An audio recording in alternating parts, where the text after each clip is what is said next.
Okay, so my first steps when planning a unit are that I usually start with the mathematical standards, Common Core standards, and the practices.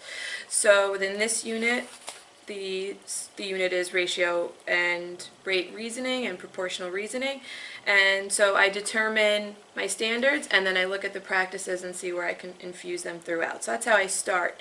And then I make sure that within the final task, that major standard or that major emphasis of the unit is in the task that students will be engaged in at the end.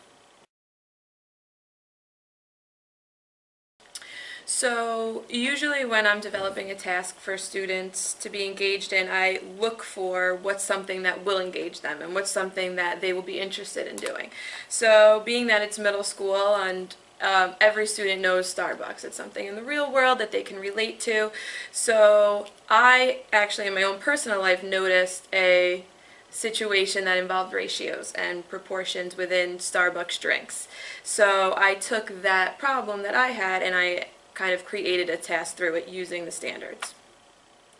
One of our goals as the math department, for the math department this year, was to have a rubric that we can use through 6th, 7th, and 8th grade. So meeting with the network coach at the beginning of the year, she kind of introduced us to this problem-solving rubric, and we took that and we developed it so that we could use it and align it to all the tasks that we use here at Bell.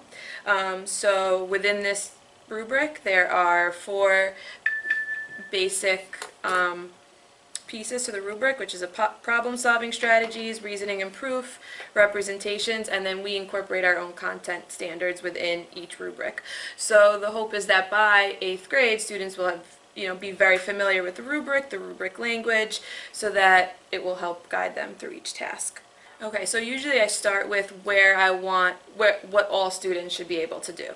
And then from that I decide on, based on the pre-assessments or based on how they've been doing throughout the unit through quizzes or exit slips. So various formative assessments? Exactly. So through that I decide what types of scaffolds would benefit students, what questioning or guided questions would benefit students, what examples I could provide to help students begin, and then I go on the other side where students who maybe need more of a challenge, I may decide what information can I remove and have them decide on their own.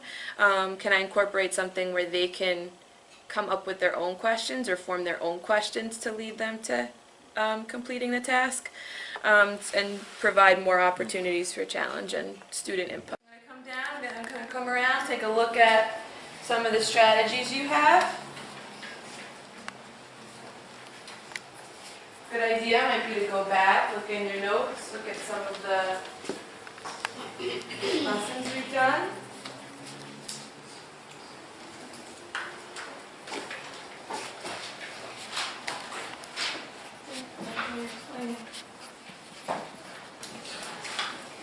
What are you improving here? What strategy is this that you have? Adding the numbers is double. So what are you doing next? Each part of the ratio? Okay, multiplying each part of the ratio by what? 2. Okay, so explain what you did and how that shows that they're equivalent. So one of our goals this year too, as a school and as a grade, is to incorporate those power words, so some depth of knowledge words such as justify and apply and critique, and I try to guide my questions and write my questions in a way that allows students to be able to justify their reasoning, or allow students to use models and multiple forms of representation to justify their answers. And in this case, they in a way are critiquing Starbucks recipes and giving Starbucks an answer or recommendations on, if their drinks are not in equivalent ratios, how they can do that. So kind of giving them an opportunity to think a little bit higher level about the topics. Okay, I'm going to stop you so we can move on. What I want you to do is, the first thing we're going to share as a group and come up with a list so that you could refer back to the list throughout the test.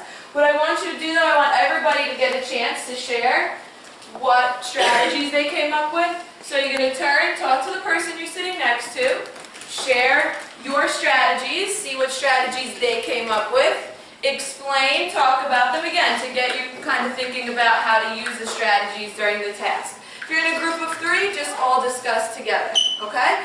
Take about 2 minutes to do this and then we'll share as a group. So one of the things that I do to make sure students talk about the content is first to have them be comfortable within the classroom. And we do this through daily turn-in talks, if they're discussing do now, throughout the lesson, and so on. So you create a culture that allows for that. Right, so they feel comfortable talking and also making mistakes. So sometimes when they bring up something that may not be wrong, that may not be correct, it actually provides opportunity for learning for everyone.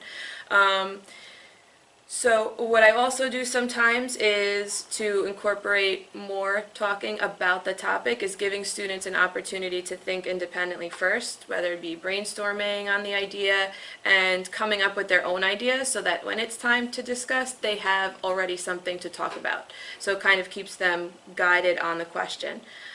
Also, students know that on their tables they always have discussion starters for different types of discussion, so whether they are following up to somebody's information or summarizing important information, they're stuck, they can look at the sentence starter to kind of guide them in the right direction. So if it was like 4 to 6 and you divide it by 2, that would originally be 2 to 3.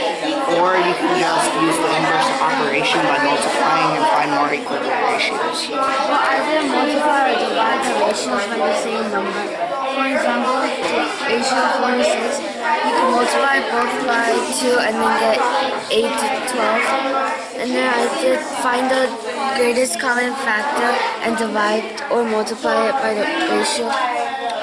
If you could simplify the greater ratio, it must be the same ratio of the other ratio. The strategy. It'll be the same. So let's share out some of the strategies. I'm going to write them up here on the smart board so that we're able to refer back to them throughout the task if we need another strategy to prove that ratios are equivalent or not equivalent. Haruna, let's start with you. What was your strategy that you came up with? Well, one of my strategies was you can divide the numbers that you're working with, and then once you have that, you can simplify it. Now, I saw some people add to this even more specifically. You could first divide the ratio down to the unit rate, and then multiply it by a number to see if you got the original ratio.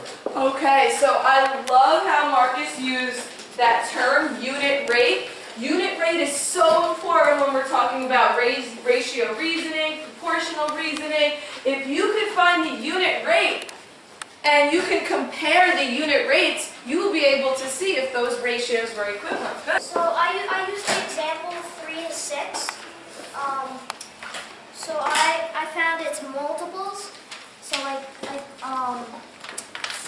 3's multiples is 6, 9, 12, 15, and 18. Multiply the denominator and multiply both parts of the fraction